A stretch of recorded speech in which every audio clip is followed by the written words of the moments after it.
Leho. Hello.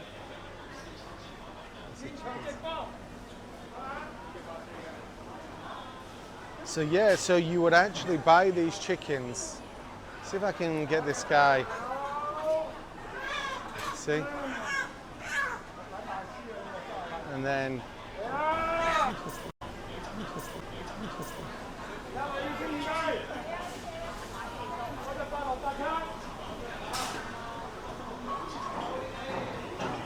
what I do find fascinating and interesting is the way they're all there without their t-shirts on. I love that.